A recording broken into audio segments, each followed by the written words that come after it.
ওনার নির্দেশেই এই হত্যাকাণ্ড ঘটেছে। উনি সারা বাংলাদেশকে শেখ হাসিনার সেকেন্ড ইন কমান্ড হিসেবে উনি আমরা দেখেছি মিডিয়াতে উনি কাজ করেছে।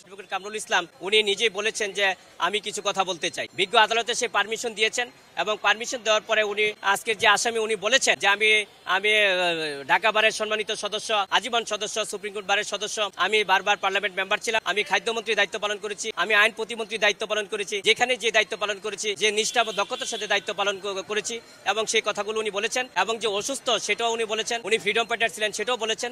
এবং ওনার বিরুদ্ধে যে অভিযোগ আনা হয়েছে সেই অভিযোগগুলো ভিত্তিহীন এবং মিথ্যা এবং উদ্দেশ্য প্রণোদিতভাবে সেই কথাগুলো উনি সাবমিশনে বলেছেন। ওয়াদুদ নামে এক ব্যবসায়ীকে পুলিশের গুলিতে যুবলীগ, ছাত্রলীগ, আওয়ামী লীগ সকলে মিলে বৈষম্য ছাত্র আন্দোলনে বাধা দেয় এবং গুলি করে আক্রমণ করে। এই গুলিতে ভিকটিম ব্যবসায়ী ওয়াদুদ ঘটনাস্থলে পিছনে গুলি লেগে মাথার পিছনে গুলি লেগে ঘটনাস্থলেই মারা যায়। এই হত্যা মামলায় কামরুল ইসলামকে আজকে বিজ্ঞ আদালতে নিয়ে আসেন এবং 10 দিনের রিমান্ড চায়। বিজ্ঞ আদালত আসামি পক্ষের আইনজীবীদের কথা শুনেন, রিমান্ড বাতিলের প্রার্থনা করেন তারা এবং জামিন শুনানি করেন। বিজ্ঞ আদালত সন্তুষ্ট হয়ে 8 দিনের রিমান্ড মঞ্জুর করেন। আইন প্রতিমন্ত্রী থাকার সময় বিচারাঙ্গনকে ধ্বংস করেছেন, দলীয়করণ করেছেন, নগ্ন হস্তক্ষেপ করেছেন, মানে বিচারাঙ্গনকে তার স্বাধীনতা চলতে দেয় নাই এবং এই হত্যাকাণ্ডের সাথে সে জড়িত। এবং খাদ্যমন্ত্রী থাকাকালীন আপনারা সবাই জানেন আন্তর্জাতিক মহলে এই বাংলাদেশের ভাবমূর্তি নষ্ট করেছেন উনি। পচা গম এই পুলিশের জন্য, পুলিশ জনগণের সাধারণের জন্য এনেছিলেন। আমরা বলেছি এবং ঢাকা বারের নির্বাচনের কথাও বলেছি। ঢাকা বারের নির্বাচন একটা সুন্দর সুষ্ঠু নির্বাচন হইতো সব প্রতি বছরেই। উনি যখন মন্ত্রী হলেন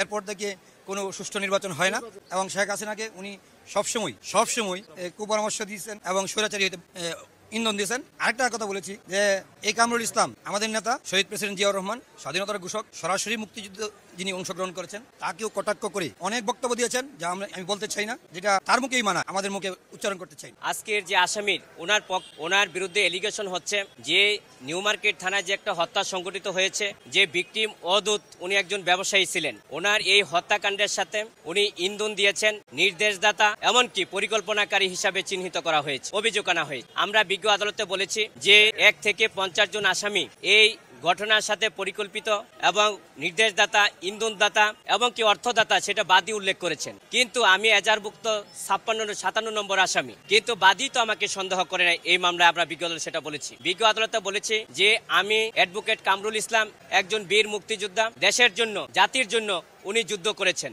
উনি ঢাকা বারের সম্মানিত সদস্য এবং সুপ্রিম কোর্ট বারেরও সদস্য। উনি একজন আইনজীবী হিসাবে অত্যন্ত দক্ষতা নিষ্ঠার সাথে আইনজীবী হিসেবে আইনের শাসন প্রতিষ্ঠা করার জন্য উনি সব সময় সংগ্রাম করেছেন এবং সেটা অবদানও রেখেছেন। আপনারা ইতিমধ্যে জানেন যে উনি বারবার পার্লামেন্ট মেম্বার ছিলেন এবং উনি আইন, বিচার ও সংসদ বিষয়ক প্রতিমন্ত্রীর দায়িত্ব পালন করেছিলেন। সর্বশেষ উনি খাদ্য মন্ত্রণালয়ের দায়িত্ব পালন করেছিলেন। যখন যেখানে দায়িত্ব পালন করেছিলেন অত্যন্ত নিষ্ঠা, দক্ষতা, সততার সাথে দায়িত্ব পালন করার উনি চেষ্টা করে গিয়েছেন। এবং আপনারা এও জানেন যে উনি যখন আইন প্রতিমন্ত্রীর দায়িত্ব পালন করেছিলেন, আজকে যে জুডিশিয়ালটা অত্যন্ত শক্তিশালী হয়েছে এবং জুডিশিয়ালে যে একটা ন্যায় বিচার পাওয়ার মানুষের যে একটা অধিকার প্রতিষ্ঠিত হয়েছে সেটাই অ্যাডভোকেট কামরুল ইসলামের হাত ধরে সেটা হয়েছে। আমরা বিজ্ঞ আদালতের সাবমিশনে রেখেছি এবং বলেছি, বিজ্ঞ আদালতে আমরা বলেছি ওনার বয়স হলো 76 বছর, উনি একজন অসুস্থ ডায়াবেটিস রোগী এবং হার্টের রোগী সেই বিবেচনায়, এবং উনি একজন ফ্রিডম ফাইটার ছিলেন সেই বিবেচনায়, এবং উনি ঢাকা বার আইনজীবী সমিতির সদস্য এবং সুপ্রিম কোর্ট বারের সদস্য সেই বিবেচনায় আমরা রিমান্ডটা বাতিল চেয়েছিলাম। বিজ্ঞ আদালত সন্তুষ্ট হয়ে উনি 8 দিন রিমান্ড মঞ্জুর করেছেন। আমরা জামিন চেয়েছি এই কারণে যে অ্যাডভোকেট কামরুল ইসলাম এই ঘটনার সাথে সম্পৃক্ত না, এই ঘটনার সময় উনি উপস্থিত ছিলেন না এবং ইন্ধনও দিয়েছিলেন না, নির্দেশও দিয়েছিলেন না।